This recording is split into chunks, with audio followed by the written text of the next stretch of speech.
கிறிஸ்துவில் பிரியமானவர்களே, இந்த நாளுக்கென்று தேவன் நமக்கு அருளியிருக்கிற ஜீவ வார்த்தை சங்கீதங்களின் புஸ்தகம் 81வது சங்கீதம் 7வது வசனம்.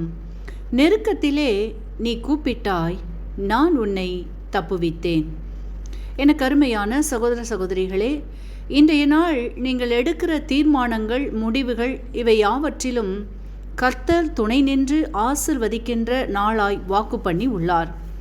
இன்றைக்கும் அநேகருடைய வாழ்க்கையில் நீங்கள் கடந்து போகின்ற சூழ்நிலைகள் கெபியின் அனுபவமாகவோ, அக்னி சூளையின் அனுபவமாகவோ, கரை புரண்டு ஓடுகின்ற வெள்ளத்தின் அனுபவமாகவோ எதுவாக இருந்தாலும் இன்றைக்கு உங்களின் சூழ்நிலைகளின் மத்தியில் கர்த்தர் வாசம் பண்ணுகின்றார்.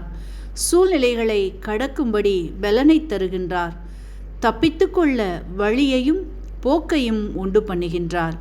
மனித தயவுகளை, அதிகாரிகளின் தயவுகளை கிடைக்க பண்ணி ஆசிர்வதிக்கின்றார். இந்த வார்த்தையை கேட்கிற, விசுவாசிக்கிற நீங்கள் அற்புதங்களை காண்பீர்கள், ஆசிர்வதிக்கப்படுவீர்கள். இன்றைக்கும் நாம் தானியேலின் புஸ்தகம் 3வது அதிகாரத்தை வாசிக்கையில் அங்கே நேபுகாத்நேச்சார் தான் உண்டாக்கின பொற்சிலையை வணங்காதபடியினால் கடுங்கோபம் உண்டாகி தானியேலின் நண்பர்களை 7 மடங்கு சூடாக்கப்பட்ட அக்கினி சூளையில் கட்டுண்டவர்களாக போட்டனர்.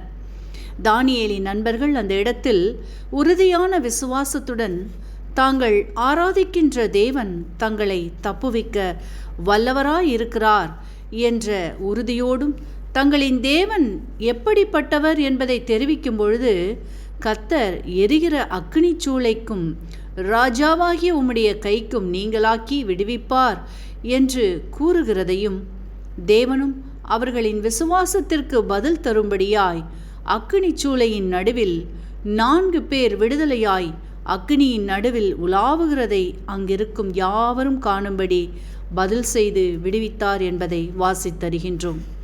இன்றைக்கும் எனக்கருமையானவர்களே, உங்களின் சூழ்நிலைகள் கூட நீங்கள் கடந்து போக முடியாதபடிக்கு 7 மடங்கு தாக்குகிறதாய் காணப்படுகின்ற வியாதிகளோ, பற்றாக்குறைகளோ, தடைகளோ, பலவீனங்களோ எவைகளாக இருந்தாலும், தானியேலின் நண்பர்களின் விசுவாச அறிக்கையைப் போல எங்கள் தேவன் தப்புவிக்க வல்லவர் என்று விசுவாசித்து அறிக்கை செய்யுங்கள்.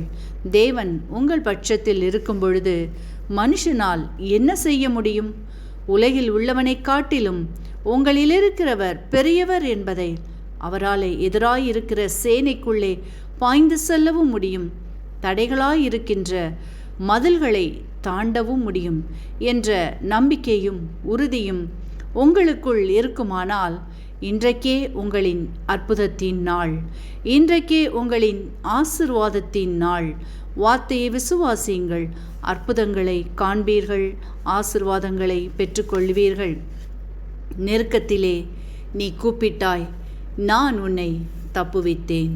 ஆமேன்.